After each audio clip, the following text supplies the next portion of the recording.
حضور صلی اللہ علیہ وسلم کے پاس ایک مہمان آ گئے رات کے وقت میں.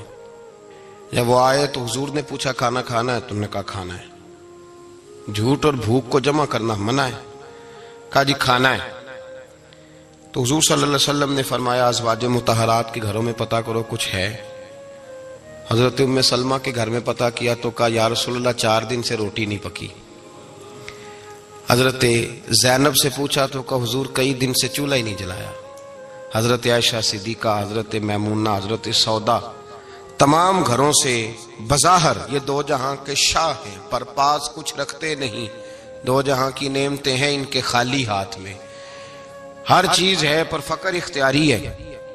کوئی شے نہ ملی تو نبی پاک صلی اللہ علیہ وسلم نے مسجد میں اعلان کیا، فرمایا کون ہے جو میرے مہمان کو روٹی کھلائے.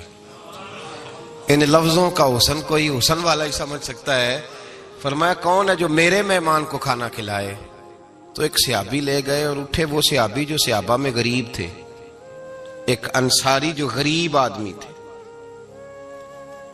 بہت زیادہ امیر آدمی اللہ کی راہ میں خرچ نہیں کر پاتا، اس کے لیے مشکل ہو جاتا ہے. اس کے لیے بہت امیر آدمی جو ہوتا ہے نا، وہ جتنا زیادہ امیر ہوتا ہے نا اتنی دیوار اس کے گرد کھڑی ہو جاتی ہے پیسوں کی، مشکل ہو جاتا ہے اس کے لیے. غریب آدمی کھڑے ہوئے. اگرچہ میرے محبوب کے غلاموں میں جو بڑے امیر تھے وہ بھی خرچ کرنے میں بڑے آگے تھے. حضرت عثمان غنی رضی اللہ تعالیٰ عنہ، حضرت عبد الرحمن ابن عوف، حضرت ابو بکر صدیق رضی اللہ. لیکن یہ غریب آدمی کا حضور میں لے جاؤں گا، میں لے کے جاؤں گا. اور یہ بخاری مسلم ہے. حضور نے فرمایا لے جاؤ. وہ اب صحابی گھر لے گئے اور بیوی سے مشورہ کیا. بات پہ غور کرنا، ہر چیز کی بھوک دیکھی جا سکتی ہے، بچوں کی نہیں دیکھی جا سکتی. وہ انصاری حضور کے مہمان کو گھر لے گئے، جا کے بیوی سے مشورہ کیا. کہا بھلی مانس گھر میں کچھ ہے؟ تو اس نے کہا تھوڑا سا بچوں کے لیے کھانا رکھا ہے. بچوں کے لیے. بچے تو بزدل کر دیتے ہیں، بچے تو آدمی کو بزدل کر دیتے ہیں، بچے تو مار دیتے ہیں، کلیجہ پھٹ جاتا ہے بچہ بھوکا ہو تو، نیند ہی نہیں آتی. اب صحابی اپنی بیوی سے کیا کہتے ہیں؟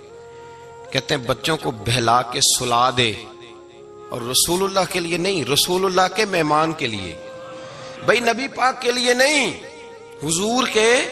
تجھ سے در در سے سگ اور سگ سے ہے مجھ کو نسبت. میری گردن میں بھی ہے دور کا پٹکا تیرا، تجھ سے در در سے سگ سگ سے ہے مجھ کو نسبت. لمبی بات ہے. کہ بچوں کو سلا دو. بی بی نے بچوں کو سلا دیا تو میاں بیوی کا مشورہ ہوا کہ مہمان کے ساتھ بیٹھ کے روٹی کھانا بھی سنت ہے.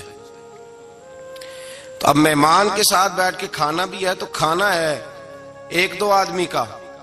اب خاوند اپنی بیوی کو تیار کرتا ہے کہ میں بھی کھانے پہ بیٹھ جاؤں گا، تو بھی بیٹھ جانا.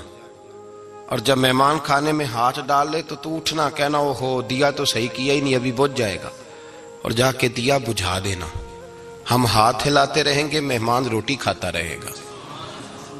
اور یار اس درد کو، اس کیف کو سمجھو. گھر میں بچے بھی بھوکے، بچوں کی ماں بھی بھوکی، بچوں کا باپ بھی بھوکا. دسترخوان پہ روٹی لگ گئی، روٹیاں چن ڈالی. بی بی اٹھی کہنے لگی او ہو چراغ تو صحیح کیا ہی نہیں، یہ تو بجھ جائے گا. حوصلے مند بی بی جس نے بچے بھوکے سلا دیے. وہ بھوکے سوئے ہوئے بچوں کی بھوکی اماں اٹھی اور اپنے خاوند کی تابع داری میں اٹھی. میں گڈی تے ہتھ ڈور سجن دے، وہ جنج رکھے اونج رہنا ہے. اٹھی اور اس نے نہ دیا ٹھیک کرنے کے بہانے بجھا دیا. مہمان روٹی کھاتا رہا اور رسول اللہ کے نوکر قربانی دیتے رہے. وہ روٹی کھا کے سیر ہو کے بستر بچھایا تو سو گیا. یہ میاں بیوی ساری رات بچوں کی طرف دیکھتے رہے اور غور کرتے رہے اور راضی رہے کہ ہم نے حضور کا فریضہ نبھایا ہے. قربان جاؤں محبوب پہ، بے خبر ہو جو غلاموں سے وہ آقا کیا ہے. وہ صحابہ وہ اگر قربانیاں دیتے تھے تو جو اعزاز ملتا تھا وہ بھی بڑا شان والا